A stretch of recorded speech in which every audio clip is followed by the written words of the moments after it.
আমরা যেটা দেখাবো সেটা হচ্ছে একদম গাছ পাকা গৌরমতি আম, অসাধারণ এবং হচ্ছে শ্বাসের পরিমাণটা পারে। হ্যাঁ, এর গড় ওজন 300 গ্রাম, 100% ফ্রেশ আম এবং গাছ পাকা। অপরিপক্ক আম গাছ থেকে পাইরা তারপরে কার্বাইড দিয়ে পাকায়, আবার পচন রোধের জন্য আবার ফরমালিন দেয়। ফ্রেশ আম নিতে হবে, কালারের দিক চিন্তা করা না যাবে না, কালার দেখা যাবে না। কালার দেখা যাবে না, তাইলে আমি ফ্রেশ পাবো। হ্যাঁ, আর যদি কালার খুঁজি তাহলে ফ্রেশ পাচ্ছি না, এটা নিশ্চিত থাকতে হবে। তো এখনই অর্ডার করতে হবে, এখনই করতে হবে। এখনই।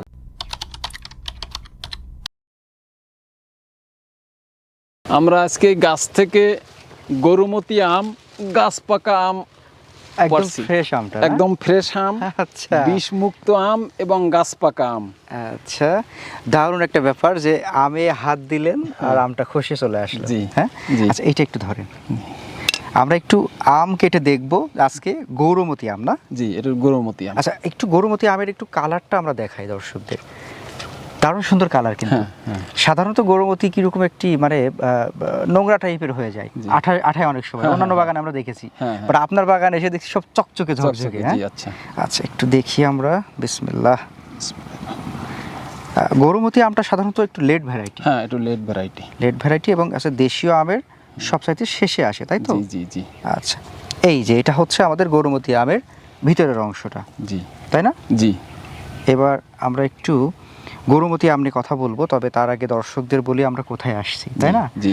তো দর্শক, আজকে আমরা এই মুহূর্তে রয়েছি হচ্ছে বাগেরহাটের রামপাল, হ্যাঁ বাগেরহাট জেলার রামপাল উপজেলার মল্লিকের বেড় গ্রামে। আমাদের সাথে রয়েছেন মোহাম্মদ বাদশা তালুকদার ভাই। এবং গত 2 বছর আগে আমরা কিন্তু এই প্রজেক্টে এসেছিলাম দর্শক, এবং 2 বছর আগে আপনাদের আমরা দেখিয়েছিলাম যে এই প্রজেক্টে ব্যানানা ছিল, তারপর হচ্ছে গৌরমতি ছিল, গোবিন্দভোগ ছিল, অনেকগুলা কিন্তু আমরা দেখাইছিলাম যে আম। আজকে এখানে আরও আম রয়েছে, তবে আমরা যেটা দেখাবো একটু কাছে আসি, আমরা দেখি। আমরা যেটা দেখাবো সেটা হচ্ছে একদম গাছ পাকা গৌরমতি আম, এই শ্রাবণে, তাই না? জি, শ্রাবণে এই গৌরমতি আম। তো আপনার এখানে হচ্ছে বেশ অনেক গাছ আমরা দেখতে পাচ্ছি। জি। গাছের বয়স কত হলো এখন আপনার? এই গাছের বয়স হলো 5-6 বছর। 6 বছর। জি। আপনার আমের কিন্তু ঘ্রাণ চলে আসছে, মাশাআল্লাহ। এখন গাছ পাকা আম তো এই জন্য এই লোভ আমি সামলাতে পারছি না। দর্শক আপনারা দেখেন, গাছে ভরপুর আম। আমি হয়তো একটা আম পেড়ে খেয়েছি, বাট দর্শক আপনাদের হচ্ছে আম পেড়ে খাওয়ার সুযোগও আছে, চাইলে ঘরে বসে আম অর্ডার করে নেওয়ারও সুযোগ আছে।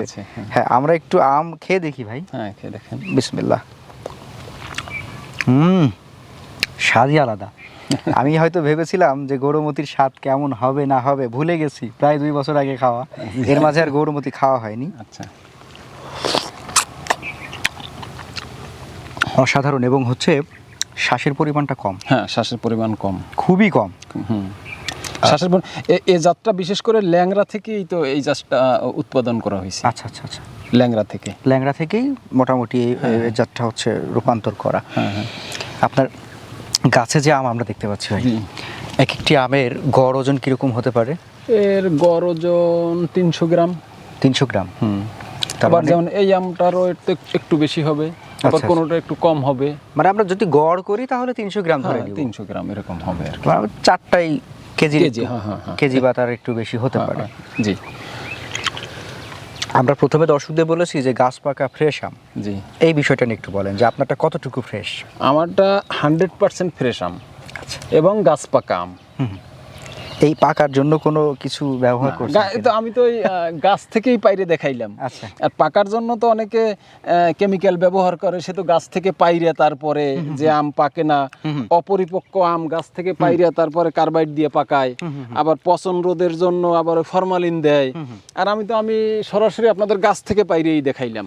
আপনার ফ্রুট ব্যাগও করা আছে না? হ্যাঁ, আর কিছু আমি ফ্রুট ব্যাগও করা আছে। আচ্ছা, ফ্রুট ব্যাগ করলে কি কালারটা আসলে ওরকম থাকে না? একটু কালারটা চেঞ্জ হয়, ভিতরের কালারটাও একটু সাদা হয়ে যায়। হ্যাঁ। আচ্ছা, আমরা একটু আমের ফ্রুট ব্যাগিং এ একটু স্বাদটাও একটু কমে। স্বাদ কমে না? আমরা একটু আমের আঠিটা কতটুকু, মানে খুব বেশি যে আঠি চওড়া না, খুব বেশি যে আটি তাও না, সেটা একটু দর্শকদের দেখাই, তাহলে দর্শক বুঝতে পারবে। কিন্তু যেহেতু এই আমটা ন্যাংরা থেকেই উৎপাদন হয়েছে, অথচ কিন্তু ন্যাংরার চেয়েও কিন্তু আমটা অনেক স্বাদ। আমি তো সেটাই অবাক হয়ে যাচ্ছি যে একটা আম মানে গৌরমতি আম এই শ্রাবণে একদম এই যে এখনো গুড়ি গুড়ি বৃষ্টি পড়ছে, বৃষ্টির মধ্যে দাঁড়িয়ে আমরা কথা বলছি, তো বৃষ্টির মধ্যে স্বাভাবিকভাবে যে ফলটাই খান না কেন ওইরকম বৃষ্টি হওয়ার কথা, মিষ্টি হওয়ার একটু পাঞ্চে হওয়ার কথা, কিন্তু এই গৌরমতি খাওয়ার পরে আমার মনে হচ্ছে যে সেই ধারণা বদলে গেল। আচ্ছা, আপনি আম নিয়ে কাজ করছেন কত বছর? এই আম নিয়ে তা ওই প্রায় 10 বছর। প্রায় 10 বছর। তার মানে আপনারা দর্শক যারা অর্ডার করতে চাচ্ছেন আম, যদি ধরে নেন যে নতুন মানুষ কিনা কি হবে, এই ভয়টা নাই? না, ইনশাল্লাহ তা নেই। কারণ উনি গত 10 বছর যাবত হচ্ছে এইভাবে আম ডেলিভারি দিয়ে আসছেন এবং বেশ সুনামের সাথে। আমরা এখনো পর্যন্ত ওনার নামে কোনো রিপোর্ট পাইনি যে না আমটা নষ্ট হয়েছে বা খারাপ আম পাইছি বা এরকম পচে গেছে, এরকম কোনো ইয়ে আসে না। সাধারণত ন্যাচারাল আম দিলে তো পচে যাওয়ার চান্স থাকে না। না, যারা হয়তো ওই যে কার্বাইড দেয় বা ওই টাইপের কিছু দেয় তখনই ওইটা পচে যাওয়ার সম্ভাবনা। আর ওইটাই বিশেষ করে ওটা তো অনেক ক্ষতিকর। আর ওইটাই হলো অপরিপক্ক আম, ওই কার্বাইড দিয়ে কালার করে আম একেবারে সুন্দর কালার হয়ে যায়, মনে হয় যেন আম একেবারে পেকে গেছে, কিন্তু আসলে তো তা না, ভিতরে তেমন কোনো স্বাদ থাকে না। আচ্ছা আচ্ছা, আমটা আর পাঞ্চে লাগে, আমের কোনো স্বাদই থাকে না। আচ্ছা, তার মানে যদি আমরা স্বাদ খুঁজতে চাই, মানে অরিজিনাল স্বাদ, তাহলে ফ্রেশ আম নিতে হবে। ফ্রেশ আম নিতে হবে। কালারের দিক চিন্তা করা যাবে না, কালার দেখা যাবে না। কালার দেখা যাবে না, তাইলে আমি ফ্রেশ পাবো। আর যদি কালার খুঁজি তাহলে ফ্রেশ পাচ্ছি না, এটা নিশ্চিত থাকতে হবে।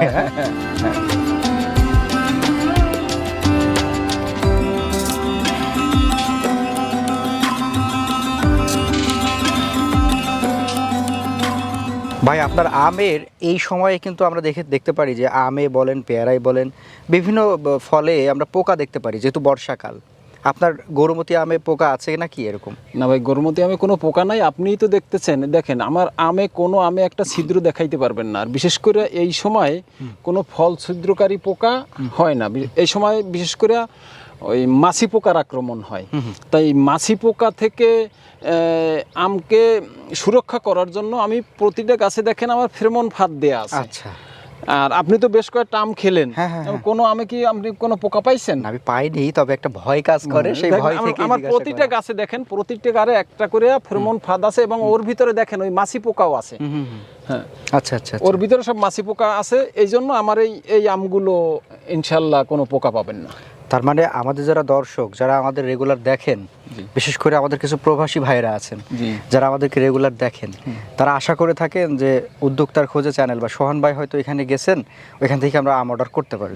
ওই ভাইদের কি আমরা একটু মানে সাহস দিতে পারি যে আপনারা এখান থেকে অর্ডার করতে পারেন, পোকা পাবেন? হ্যাঁ, ইনশাআল্লাহ, হ্যাঁ অবশ্যই পারবো, এটা করতে পারি। হ্যাঁ, পারবো। আমার এই গাছে এই যে গৌরমতি আম, এ দেখলেই বোঝা যায় একেবারে ফ্রেশ আম। আমি কোনো কেমিক্যাল ব্যবহার করি না। আচ্ছা, একেবারে সম্পূর্ণ ফ্রেশ আম। কেউ বিষমুক্ত আম নিতে চাইলে এবং ন্যাচারাল এর স্বাদ পেতে হলে বাগান থেকে সরাসরি আম নিতে হবে। আপনার প্রত্যেকটা ডালে কত সংখ্যক আম ঝুলে আছে, আল্লাহ পাকের নিয়ামত। হ্যাঁ, আলহামদুলিল্লাহ, আল্লাহ দিয়েছে কিছু, তো অনেক কিছু আম ঝরিয়াও গেছে, তবে মাশাআল্লাহ যা দিয়েছে আল্লাহ, আলহামদুলিল্লাহ। আর এমনিতেই তো আপনাদের এই দক্ষিণাঞ্চলের হচ্ছে ফলের বা আমের একটু স্বাদ সবসময় এগিয়ে থাকে, একটু স্বাদ এগিয়ে থাকে আমাদের এই অঞ্চলের আমে একটু স্বাদ এগিয়ে। কারণ কি আমরা দেখেছি যে সাতক্ষীরা বলেন বা বাগেরহাট বলেন বা খুলনার দক্ষিণে অঞ্চলগুলোতে যেহেতু সমুদ্র তীরবর্তী কাছাকাছি এলাকা, লবণ জলের একটা আবহাওয়া থাকার কারণে প্রত্যেকটা ফলেরই স্বাদ একটু সবার থেকে এগিয়ে থাকে এবং সবসময় আগামও হতে দেখি। হ্যাঁ, আগামও হয় এবং স্বাদও বেশি। তো সেই হিসাবে আমরা যদি খুঁজি যে আমরা দেশের সবচাইতে মিষ্টি আমটা খাবো, তাহলে আমরা বলবো যে এই যে রামপালের মল্লিকের বেড়ের এই যে আমগুলা, এই আমগুলা আমরা খেতে পারি। হ্যাঁ, ইনশাআল্লাহ খেতে পারেন। আপনার আমে আমরা যখন অর্ডার করব, এই অর্ডারটা তো আমরা আসলে আজকে হচ্ছে শ্রাবণের প্রায় মাঝামাঝি সময় বা এরকম চলছে, শ্রাবণের শেষ পর্যায়ে। মূলত আমরা অর্ডারটা কোন সময় থেকে শুরু করব বছরের এবং কোন সময়ে পাবো সেটা যদি একটু বলেন। গৌরমতি আম তো এখনই অর্ডার করতে হবে, এখনই করতে হবে। এখন দৈনিক আমার পাইকা যে তলা নিচে গাছের নিচে দৈনিক আমি প্রায় 15 থেকে 20 কেজি আম পড়ে যায়। আচ্ছা আচ্ছা, প্রতিদিন গাছের নিচে এখনই অর্ডার করতে হবে। হয়তো এই আম 15 দিনের ভিতরে শেষ হয়ে যাবে। 15 দিনের ভিতরে শেষ হয়ে যাবে। আচ্ছা, সাধারণত আপনি কতগুলো আম নিয়ে কাজ করেন, কোন কোন জাত?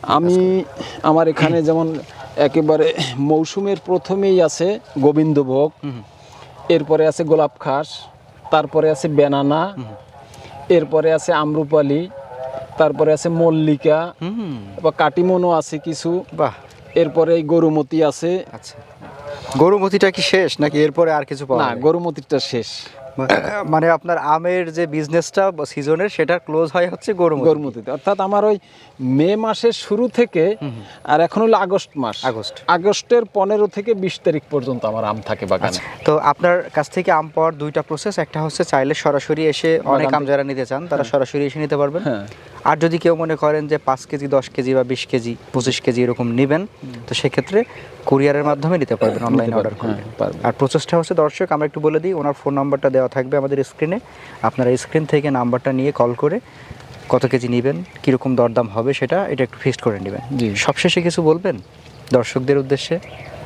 হ্যাঁ, সবশেষে একটাই কথা দর্শকদের উদ্দেশ্যে বলবো যে কেউ যদি আমের প্রকৃত স্বাদ পেতে চান, তারা আমার আম একবার নিয়ে আপনারা খেয়ে দেখেন, যে এরপরে আপনারাই বলবেন, যে নিজেরাই বুঝতে পারবেন। হ্যাঁ, নিজেরাই বুঝতে পারবেন। এবং মৌসুমের শুরু থেকে শেষ পর্যন্ত আমার এখানে আম থাকবে ইনশাল্লাহ। তো ঠিক আছে, অনেক কথা বললাম, আপনার আম খেলাম, খুবই ভালো লাগলো। আশা করছি দর্শকরাও এই ভালো লাগার আমটা সংগ্রহ করবেন। আর আপনার জন্য দোয়া থাকলো, ভবিষ্যতে আরও নতুন নতুন আম আমরা দেখতে চাই আপনার প্রজেক্টে। সে পর্যন্ত ভালো থাকবেন। আসসালামু আলাইকুম। ওয়ালাইকুম আসসালাম।